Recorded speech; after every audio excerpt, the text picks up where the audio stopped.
parang ginagamit nila yung resilience ng mga Pilipino para i-groom ka nila. Kasi nga, kurakot, diba? Kumbaga parang ginagamit nila. Personally, ayoko nang tinitipid ako. O, tas may mga bibisita pang di naman invited. O, tas may mga, you simmer in a song.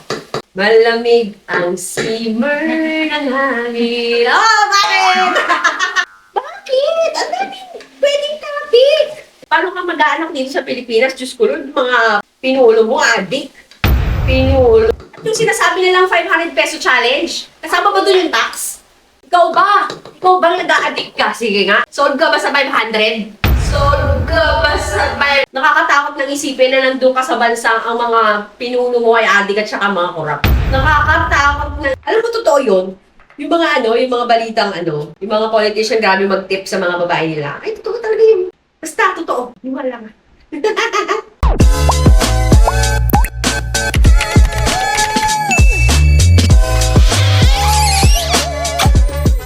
Welcome back to my channel, and for today's video, magkakaroon tayo ng 500 pesos Noche Buena Challenge.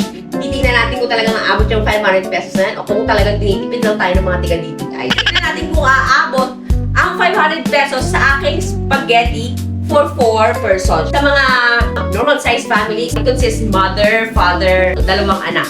So, magluluto ako ng spaghetti for 4 persons. Titignan natin kung kasya talaga ang 500 pesos para sa Noche Buena Challenge. Kanina, nabili na ako. So, ito ang mga nabili ko. 91. Mushroom, pieces and stems. 36. This is 99. Alaska condensada is 52 pesos. 39. Oh, ito na. 57.25 pesos. Holiday chicken hotdog, regular lang. Carrots is 37.74. Oo, hiniling. Beef, ano lang, 1/4. Pero yung 96.99. Siyempre, pag may spaghetti, may bread. Sugar-free bread, this is 80 pesos. Mabubuhay na tayo dito. Makakapag-spaghetti na, okay? This is good for 4 people. Nakikita niyo naman ang damit ko, hindi pang cooking show. Diba? Boom. Boom. Pang-bahay lang. 3, 2, 1, go!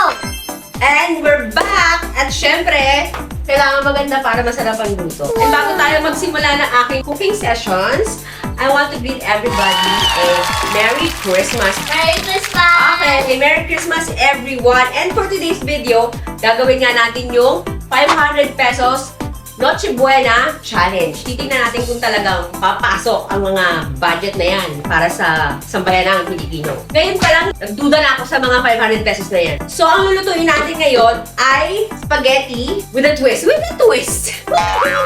Do you like spaghetti? Just a gulo. Okay. Itong mga ingredients ko na to, hindi pa kasama dito yung paminta. Asin. Yung mantika ko, nilagyan ko na lang ng 10 pesos kasi konti lang naman yung gagamitin. Yung gasol. Yung iba naman nagluluto ng ng gas ang gamit. Tapos ito sa akin, electric. Magkano ba ang konsumo nito pag nagluto ka ng isang putahe? Tama ba talaga na 500 pesos? Noche Buena? Ano ba ang Noche Buena? Saglit. Meanwhile, Habang pinapainit ko yung kawali, ay sa mantika natin, nagpresyo ka ng 10 pesos. Sa mga tindahan ba na nabibili yung mantika ng tingeno? Noche Buena. What is Noche Buena? Noche Buena meaning good night in Spanish. Refers to the festive Christmas Eve celebration, especially prominent in the Philippines and other Hispanic cultures, centered around grand midnight feast. Alam mo yung feast? Yung word na feast? Feast ba yung isang putahe? 500 pesos? With family and friends after attending Christmas Eve Mass. Talaga palang nakasenter pala ang Noche Buena para sa mga Hispanic culture. Siyempre, sinakop tayo ng mga cherry lin, di ba? Onion and garlic, 10 pesos each yan. Wala naman akong against sa mga taong 500 lang talaga ang kaya. Hindi naman talaga lahat kaya ang sobrang garbong Noche Buena. Kaya lang, sa ginagawa nila, parang ano ba yung pinaprogram ka? Pinaprogram kang maging, tama na yan sa'yo. Hanggang ganyan ka lang. Bakit? Unang-una ang taas ang bilihin. Di ba? Tapos sasabihin ko 500. Baga parang ginagamit nila yung resilience ng mga Pilipino para i-groom ka nila. Kasi nga, kurakot, diba? So, ayan. Habang nagluluto tayo ng jiggle, Itong vlog na to ay a little bit may giggle to, okay? Dahil ako, personally, ayoko nang tinitipid ako. Tapos, di ba, yung mga pamilya, titipidin mo, sabihan mo ng 500 pesos okay na para sa Noche Buena. Siyempre, hindi pwede yun. Di ba? Nakaka-imbierna. Ano nga pagkatapos ito? Oo, si Bastian, karne, no? Oo, karne. So, ang ground beef natin, 1/4 is 96.99. Okay. Ilagay natin. Itong spaghetti na to ay for 4 persons lang naman. Paano pa yung mga pamilya na ang dadami? Ilan ba kayo sa pamilya nyo?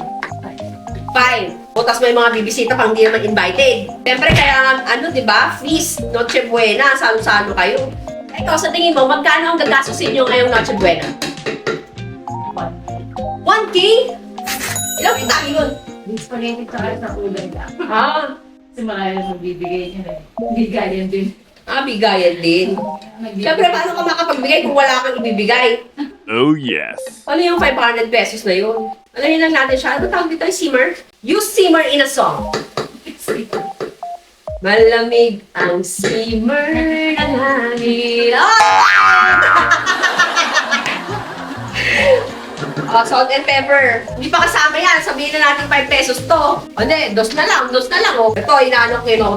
Ilalagay ko din yung computation dyan sa screen. O, 5 pesos na lahat-lahat. Asin at saka paminta. Sino ba yung babaeng yung yung DTI channeling na si...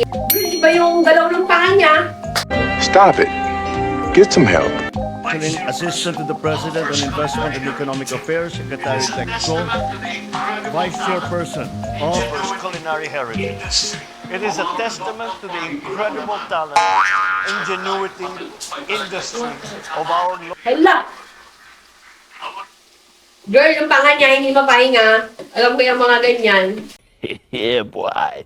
Sa dami ang issue ng Pilipinas, bakit mo naisip, ay tara maglabas tayo ng balita na ng 500 pagkasyahin ng mga Bakit? Ang dami pwedeng topic! Kunin mo nga yung antag dito, yung electric fan sa taas. Kasi na-steam mo nga ako, parang gusto ko magpa-face talaga dito. Tunawang makeup. Sa mga nakakilala sa akin, alam naman nila yung mga past ko. So, sa mga nangyayari sa ating mga politicians ngayon, sa mga nare-reveal, sa mga pinagagagawa nila, I can attest na talagang palong-palo ang mga bagay-bagay. Oh my God! Wow! True na true. Yung mga paggalaw ng panga nila. Alam mo, minsan natatakot na lang din ako eh. Alam mo, isa sa mga dahilan kung bakit ayaw ko nang mag-anak. Paano ka mag-aanak dito sa Pilipinas? Diyos ko, yung mga pinulo mo, adik. Hindi ko alam, gagawa na lang ako sarili kong country siguro.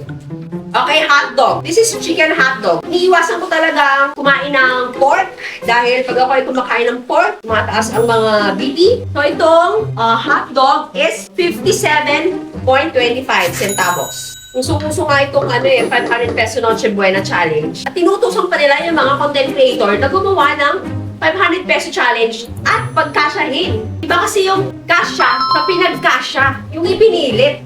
Yung sinasabi nilang 500 peso challenge, kasama ba doon yung tax na ipinapatong nila sa lahat ng biligin? Hindi, di ba? Pagkatapos ng hotdog, ano next? Carrots. Carrots. Carrots is 37.74 centavos. Okay. Ano ba yung mga usual na hinahanda kapag Noche Buena? Queso de bola, spaghetti, ham, fried chicken, leche flan, ube, pansit, mga kakanin, puto bongbong, kutsinta. Tapos bibili ka pa na dapat ng putas eh. Diba? Sige nga, paano mo pagkakasya ng 500 pesos? Adik lang ang makakaisip para sa ganyan. Ikaw ba? Ikaw bang nag-a-addict ka? Sige nga. Ikaw ba sa 500? Ha? No! God, please, no! No! No! No! Diyos ko Lord, pag ako, alam ko mga galawan mo, nakakatakot nang isipin na nandun ka sa bansa ang mga pinuno mo ay adik at saka mga korap. Diyos ko Lord, what's gonna happen to us? Lahat dito may tax. Sa ibang bansa pala, hindi ganun kataas ang tax. After carrots, mushroom daw. Mushroom? Pwede. Oh. Mushroom ay 36.50. Kailangan gorgeous ka pag ang tagal na natin gamit tong yung lutuan. Gaya tong TikTok eh. Kung gusto nyo rin ng ganito, di ba ang ganda minimalist ka lang ito. Minimalist lang ang atake mo. Kung gusto mo ng ganitong ng ganitong kalandian, visit mo yung showcase ko sa TikTok. Nakapag-promote ko talaga. Gagawa ka na lang ng content, nagpo-promote ka pa, affiliate pa more. Itong spaghetti ko, hindi to tinipid dahil ayoko ng tinitipid. Oh, Kailangan yes. isang creamy, tsaka isang sweet. Parang ako to sweet. Charot. Wala kang tubig-tubig, kailangan to. Gusto kong malapot, ganun. Oh my God, ang dami. Isang linggo na natin itong pagkain. Wow, it's amazing. That's so good. So, yung spaghetti sauce is 99 isa. So, times 2 is 190. Saka siguro ginawa lang nila yung issue na yon, yung 500 peso Noche Buena Challenge, para takpan yung mga issue talaga na importante. Alam mo, totoo yun. Yung mga yung mga balitang yung mga politician grabe mag-tip sa mga babae nila. Ay, totoo talaga yun. Basta, totoo. Iwan lang. Kailan nilalagay yung all-purpose cream? Mga bukas, mga this week. Nailagay para sa mag-save. Okay, pwede na daw. Ilagay na yan. Yun lang ako nakagawa nito. Spaghetti may all-purpose cream. Eh, kasi all-purpose naman siya, di ba? Siguro kahit saan mo ilagay ito. Pwede mo siguro moisturizer to eh. Sabi mo all-purpose. Nice. Yun ang moisturizer. All-purpose cream. Ayun na. Super tamis. Dati nung nagtitipid kami sa spaghetti, inaanuhan pa namin to ng Ang tawag doon yung sa pampalapot, cornstarch. Kasi isang ganun lang ang namin isang pack lang ng spaghetti sauce, ang carry. Kasya naman talaga ang 500 kung pagkakasyahin. Pero ang tanong, deserve mo ba na tipirin ka ng gano'n? Wow. Noche Buena, yung 24, di ba? 24 night. Ano yung sa New Year? Medyo noche. Ano ibig sabihin naman? Siyempre, hindi na naman ako makakamumo. Hindi ko nalalaman. Medianoche meaning. Listen, class. Medianoche, Spanish for midnight. Kung ang Noche Buena ay good night, ang Medianoche ay midnight. Primarily refers to the big festive Filipino dinner on New Year's Eve to welcome the New Year, symbolizing prosperity with abundant symbolic food like ground fruits. Dito pala yun. Sa Sa Medianoche, yung mga prutas. Lavish, late night meal. O sige nga, magkano naman ang pang medianoche? 250 ba? Yan, itala natin siya mag-simmer. Sarap. Sila ito makinakain ko eh. Dapat mo masarap sa akin. So yung condensed pala is 50 pesos. Naging makukulang. Actually, pag wala akong ginagawa, makapasakin ka. Hintayin na lang natin ito mag-simmer. And then, na tayo? Plating? May plating. Bakit? Tumarte. So habang pinakukuluan to, mag-recap muna tayo ng ating mga ingredients and how much siya nabili sa market. Actually, bumili ako sa SM dahil hindi na mamalit yung lola mo. Di kaya pag walang aircon. Baka umatitude. Ganyan. Okay. So the noodles is 2 pieces, 2 packs, 91 each. So that's 182 pesos. Mushroom is 36.50 centavos. Spaghetti sauce, dalawa din yan, 99 pesos. So, for a total of 198 pesos. Condensed milk, para sa pangkatamis, is 52 pesos. Cheese is 39 pesos. Chicken hot dog is 57.25 pesos. Carrots, 3 pieces. Ito ay 37.74 centavos. Ground beef, 1/4, 96.99 pesos. Bread, syempre, pag may spaghetti, kailangan may bread kasi kulang yun, di ba? 80 pesos. Onion is 10 pesos. Garlic is 10 pesos.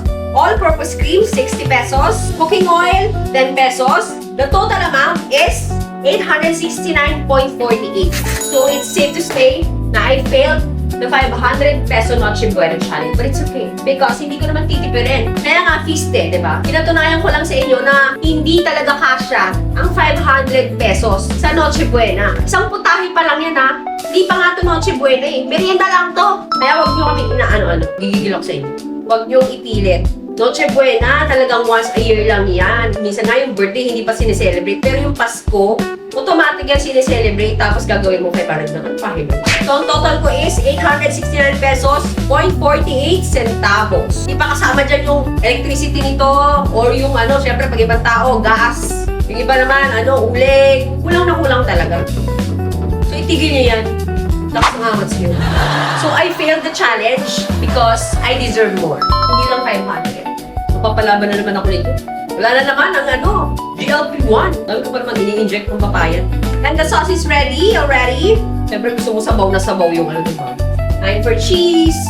And we're done sa ating spaghetti. Pasta. You want pasta? Oh, you want pasta? Oh, here's pasta. Gusto kasi ni ko yung pasta eh. And there you go. go, ito pa lang tinatapos ang aking video. Para sa mga aking viewers, salamat for watching my videos. And of course, don't forget to follow my social media accounts. And dito naman sa YouTube, huwag niyong kalimutang i-hit ang subscribe button and click the notification bell para lagi din updated sa aking mga videos. Bye-bye! Let's eat! Baba, let's eat. I'm gonna eat pasta. Okay, let's go!